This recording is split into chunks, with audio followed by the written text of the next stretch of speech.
All right, we are here for another mining video. This is going to be on the RTX 4070 Ti for Alephium.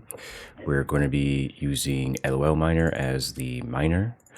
Now for the pool, we're going to be hopping onto Wooly Pooly for the pool, and we are mining to an exchange, which I don't recommend, but I'm just doing it for this video. We're going to be using Trade Ogre.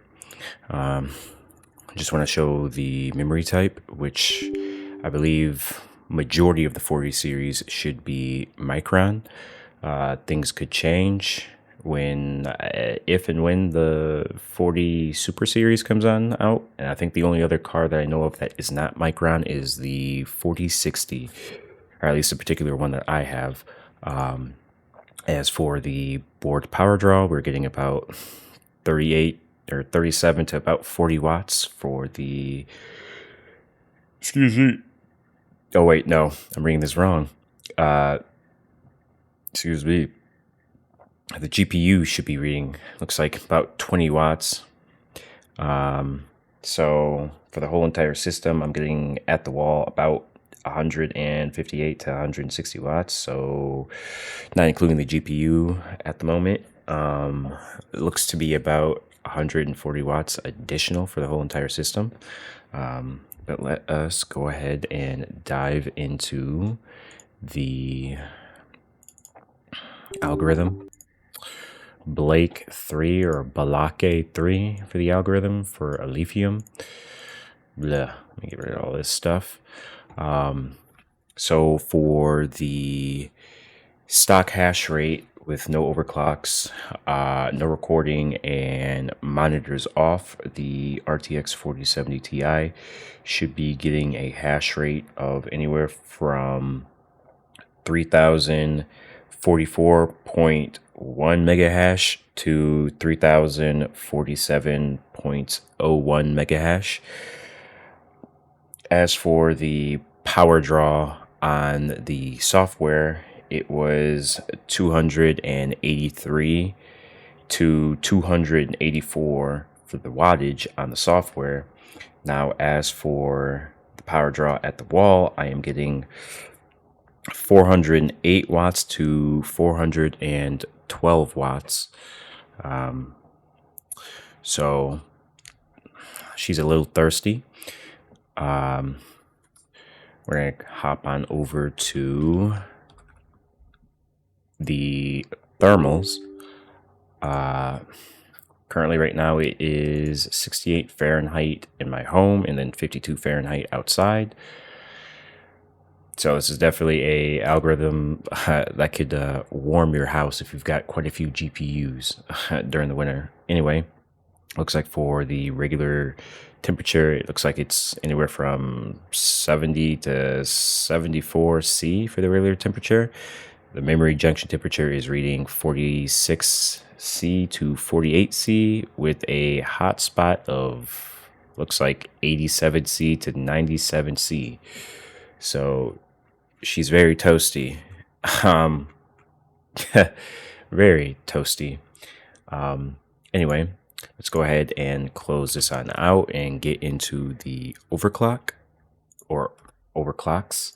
So we're gonna head on back into the batch file and then edit, and then we want to add in a memory core clock lock of 5001. We're gonna go ahead and save that. So that takes care of the memory.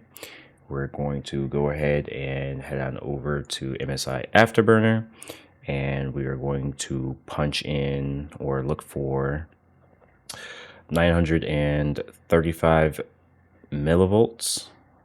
I think that there it is.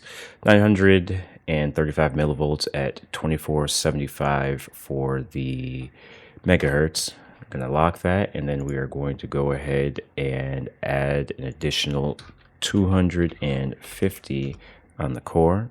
I'm going to execute that. Come on back to the batch file, start her back on up. And with this overclock, we should be getting a hash rate of anywhere from 3057.94 mega hash to 3058.76 mega hash, with a power draw of anywhere from 216 watts to 217 watts reported on the software. And at the wall, currently I am getting 324 watts to 300 and looks like 26 watts at the wall. So shaved some wattage on off, but the hash rate stayed relatively the same. And this is all, of course, with no recording, monitors off, and just the software of Afterburner and the mining software. Outside of that, we'll head back on into the thermals and look at those again.